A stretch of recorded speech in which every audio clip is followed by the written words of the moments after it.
the woman discovered a strange scene while she was taking a shower. She noticed a medication mysteriously appeared on the wash basin. This medication was the very one she had bought to drug her husband, Adrian. But logically, since Adrian was dead, how could the medication have appeared here? The story really begins a few nights ago. In the dead of night, Cecilia, who was fast asleep, suddenly opened her eyes. She glanced at the clock beside her and saw that there were only 3 minutes left until the time she had planned to escape. Quickly, she gently lifted the blanket and carefully moved Adrian's hand off her waist. Only then did she get out of bed. She went to the surveillance room and turned off all the cameras, leaving only the one in the bedroom on. This way, she could check on Adrian's movements at any time on her phone. But before she could run out of the room, she accidentally kicked the dog bowl on the floor. Fortunately, Adrian, who was in the bedroom, didn't hear it. She hurriedly put on her clothes and prepared to escape from this hellish home. To her surprise, her dog followed her out. At first, she wanted to cruelly leave the dog behind and escape alone, but seeing the sorrowful look in the dog's eyes, she couldn't bear to leave it and returned. However, when Cecilia was unlocking the dog's collar tracker, the dog accidentally bumped into the car behind them, setting off the car alarm that echoed through the night. Cecilia ran desperately towards the wall. She first threw her backpack over it,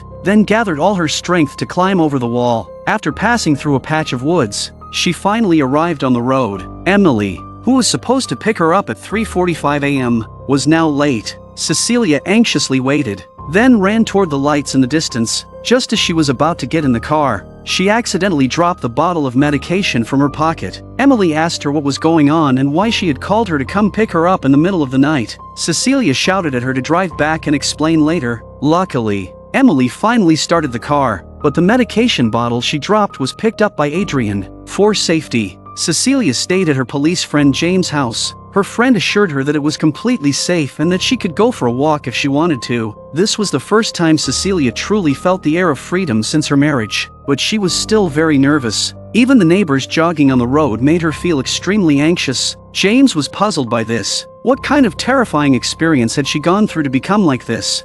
Any small movement or noise around her immediately made her alert. One morning, Emily came to tell him some shocking news. Adrian had committed suicide after Cecilia escaped. And this news stunned Cecilia into silence. It was then that she told Emily the reason she ran away. Adrian worked as a technician for a high-tech company. Since their marriage, Adrian had kept 24-hour surveillance on her. He had an almost obsessive need to control Cecilia. No matter what Cecilia did or who she interacted with, he had to approve it. Even what she ate or wore had to be authorized by him. Whenever she went out, he would put a tracker on her, and he even tried to control her thoughts. Cecilia had once secretly hinted to Emily over the phone, hoping that Emily would rescue her, but Emily had never paid attention. It was then that Emily realized her mistake and, feeling sorry, grabbed Cecilia's hand. She thought the nightmare of her marriage was finally over, and Cecilia was finally free to step out of the house without being constantly on alert. But the next day, she received a mysterious letter from Adrian's younger brother. As a lawyer, Adrian had left instructions before his death for his brother to become the executor of his trust fund, carrying out his last wishes. According to Adrian's will, Cecilia would inherit $5 million, with no estate tax or personal income tax, but she could only receive $100,000 per month until the entire sum was used up. The catch was that Cecilia couldn't commit any crimes during this period, which puzzled Cecilia. She never expected Adrian to leave her so much money, nor did she understand why there were such strange conditions attached. She had always been upright and honest, never having done anything wrong or broken any laws. That evening, as Cecilia was packing her clothes, she suddenly heard a noise behind her, but when she turned around, there was nothing there. Had she just imagined it? However, just as Cecilia was cooking and about to leave the kitchen, the knife on the table suddenly moved on its own and fell to the ground. Soon after, the flame on the gas stove grew stronger, and in an instant, the pan caught fire. Fortunately, Cecilia noticed it in time. Sydney rushed in and successfully extinguished the fire with a fire extinguisher. Unfortunately, a whole pot of rice was ruined. That evening, as Cecilia was browsing the internet, she once again heard noises at the door. She thought it was James coming back, so she called out, but when there was no response, an ominous premonition swept over her. She quietly approached the door, but there was no one in the hallway. She then went to the kitchen, turned on the light, and checked, but there was no one there either. The bedroom door behind her eerily opened on its own. She nervously stepped outside, but there was nothing. No one to be seen. Could it be her imagination? Just as she was about to return, a warm breath appeared beside her. Frightened, she quickly went back and locked the door. Every night, she slept in the same bed as Sydney. But that night, the blanket was suddenly pulled off her in the middle of the night. Cecilia quickly woke up from the cold. She got out of bed and was about to pick up the blanket when suddenly she heard a sound behind her. Strangely, the chair that appeared empty had a depression in the middle, as though someone was sitting in it. Cecilia cautiously approached, but as she did, the chair surface instantly became flat again. After a night of strange occurrences, Cecilia began to doubt whether she had a mental problem. Just as she was about to climb back into bed with the blanket, it seemed to be stuck, as if someone had stepped on it, leaving 2 clear footprints. James, looking confused, rushed in. Seeing Cecilia yelling at the air, he thought she was struggling with the past and suggested she see a psychiatrist. The next day, Cecilia went for a job interview. However, halfway through, she suddenly felt dizzy and collapsed onto the floor. After a checkup at the hospital, the doctor advised her not to drive or do strenuous work for the time being, as it might be caused by long-term use of sleeping pills. But Cecilia had never taken any sleeping pills, so how could there be traces of them in her blood? That night, while taking a shower, another medication appeared on the wash basin. It was the very same medication she had dropped when escaping. No wonder the doctor had said that there was a significant amount of sleeping pills in her blood. Someone must have secretly drugged her water. The next morning, she went with James to find Adrian's younger brother and shared her suspicions, asking Tom to tell Adrian to stop playing tricks. But Tom, confused, pulled out a photo of Adrian after his death and assured her that his brother was truly dead. He had disliked Adrian since childhood. Upon hearing the news, Tom was even happier than Cecilia. Even if Adrian was some leader in the optical field, it was impossible for him to create an invisibility cloak after his death to torment Cecilia. What frustrated Cecilia even more was that Emily had severed ties with her. The reason was that Emily had received an email from Cecilia in the morning, telling Emily not to worry about her $5 million inheritance. This upset Emily, who decided never to get involved in her sister's matters again. But Cecilia insisted she never sent any such email. She had no idea how it could have happened, and she was sure that Adrian was behind it. Emily sarcastically suggested Cecilia go see a doctor since Adrian had been dead for a while and couldn't possibly send her an email. When Cecilia got home, she quickly checked her computer, and sure enough, there was an email in her inbox, a suicide note sent to Emily. Cecilia nearly broke down. What more could Adrian do to torment her from beyond the grave? Sydney, seeing this, kindly came in to comfort her, telling Cecilia not to be sad and inviting her to have some cake. But just then, Sydney was inexplicably punched in the face. Hearing the noise, James rushed in, thinking Cecilia had really gone mad. He had kindly taken her in, but now she dared to hit his daughter? No matter how Cecilia tried to explain, James wouldn't believe her, and he took his daughter and left the room, warning Cecilia to pack her things and get out. She knew Adrian was still in the house, probably wearing some kind of invisibility suit. She shouted, demanding Adrian show himself and not harm a little girl. As she said this, she grabbed a kitchen knife and spread coffee powder all over the ground in every corner. If anyone walked through, they would surely leave footprints in the coffee powder. But after sitting on the ground and waiting for a long time, Cecilia saw no sign of Adrian. Suddenly, she had an idea. She hurried to the phone and dialed Adrian's number. Sure enough, after dialing, she heard the vibration of a phone coming from the ceiling. Could Adrian be hiding in the attic? Cecilia grabbed a ladder and slowly climbed up. Once inside, she carefully shone the flashlight around, but the attic appeared empty. She dialed Adrian's number again, following the sound, and picked up the phone to discover photos of herself sleeping on it. It seemed her suspicion was correct. Adrian had never died, but had been hiding in the shadows all along. Strangely, there was also a plastic bag on the floor containing a kitchen knife. Just then, the phone on the floor vibrated again. A strange number sent a text message. Realizing Adrian was still downstairs, Cecilia grabbed the knife and went to the door.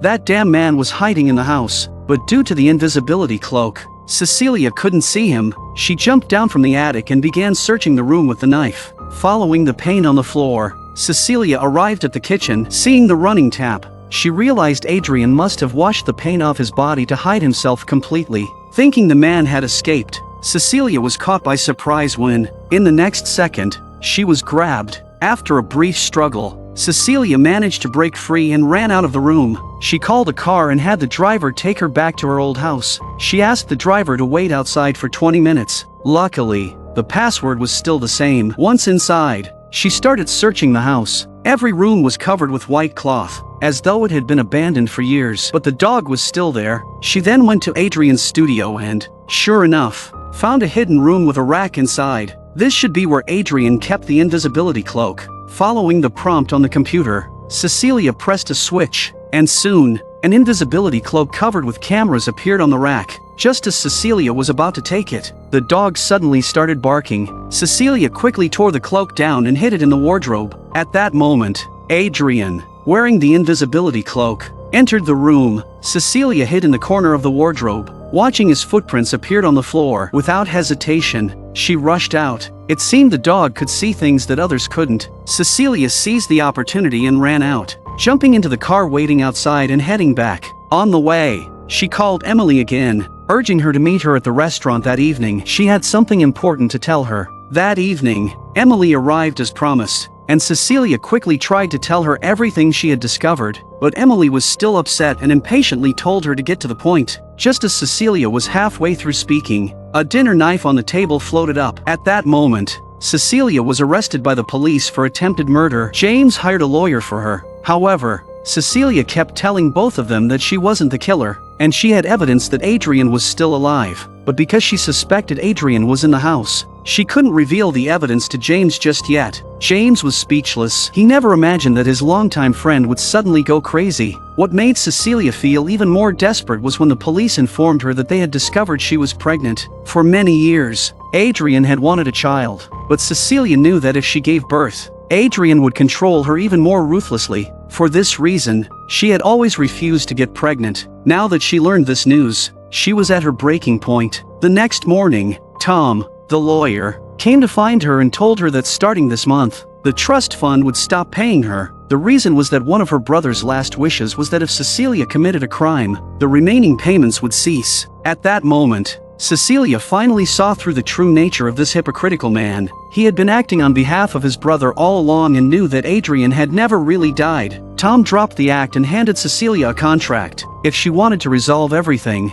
she had to give birth to the child and return to her brother's side. Once she signed the contract, Tom would handle everything else and guarantee that Cecilia wouldn't go to jail. Cecilia deliberately pushed the papers on the desk to the floor. As Tom bent down to pick them up, she secretly took a pen from his bag and hid it. That night, after the guards finished their rounds, Cecilia immediately went to the bathroom and retrieved the pen she had hidden earlier. She knew Adrian was definitely in the room, so she turned on the tap and pressed the pen against her arm. The invisibility cloak was damaged and became semi-transparent. The guards were stunned, and just as they were about to react, Adrian counterattacked and electrocuted them. Seeing this, Cecilia quickly ran out of the cell and bumped into two police officers coming toward her. The two officers quickly restrained her, but Cecilia yelled that the murderer was right in front of her. Before the female officer could respond, it was already too late. In the blink of an eye, both officers were knocked out, and soon, all the backup officers were easily incapacitated by the invisible man. Realizing Adrian had already escaped, Cecilia grabbed a handgun and chased after him.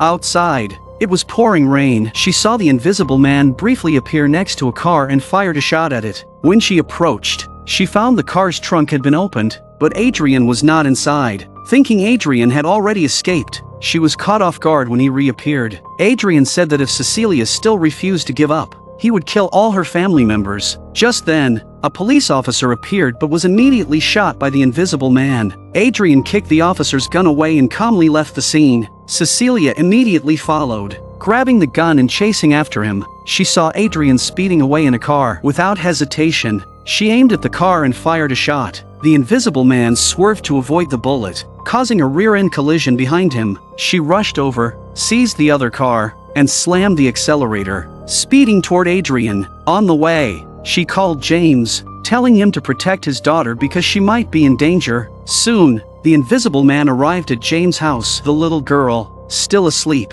was suddenly awoken by the sound of footsteps, but there was no one to be seen. Despite this, she cautiously pulled out some pepper spray from her bag. Remembering the strange occurrences with Cecilia, the little girl began spraying the air wildly, and to her surprise, she sprayed the invisible man. At that moment, James arrived home, and despite his strength, he was no match for the invisible man. He was easily knocked unconscious. Luckily, Cecilia arrived just in time. She grabbed a fire extinguisher and shouted at the little girl to get down. Once she saw the invisible man clearly, she took out her handgun and shot at him without hesitation. After a brief struggle, the invisible man finally fell to the ground. What was unexpected was when Cecilia removed the invisible man's mask. She found that it wasn't Adrian, but Tom, her lawyer. How was this possible? What had really been going on? The next evening, the police raided the villa and found Adrian locked up in a secret room. James believed that Tom had kidnapped his brother and used the invisibility cloak Adrian developed to stage all these events. But Cecilia knew that Adrian couldn't have been kidnapped by his brother. If Adrian could fake his death, he could also fake being kidnapped. His brother was just a scapegoat. After hearing Cecilia's explanation, James finally chose to believe her, as he had almost caused a tragedy earlier due to his misunderstanding. Now, whatever Cecilia wanted to do, James would unconditionally support her. That night, after much contemplation, Cecilia finally decided to call Adrian. She told him that she wanted to return to their old home and then put on a beautiful dress to head to the villa. Adrian was thrilled to hear that Cecilia had changed her mind. He had prepared a grand feast in advance to celebrate their reunion. At the dinner table, Adrian expressed his love for Cecilia again, saying that he had been too controlling in the past and that he would change from now on. However, Cecilia asked Adrian if he was the one behind all the events that had happened. She didn't want to bring a child into a world full of lies,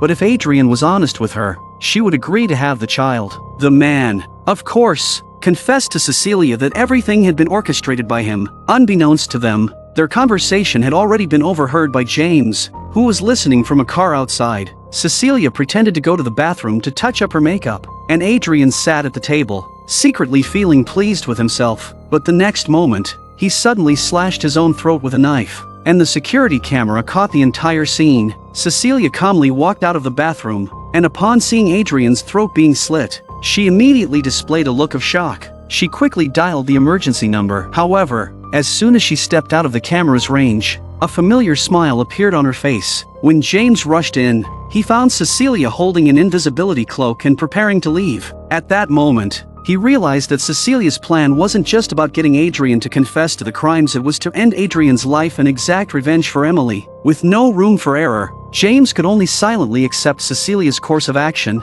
In the end, Cecilia left the villa with a relaxed expression on her face. This time, she was finally able to leave the past behind and begin enjoying a new, beautiful future.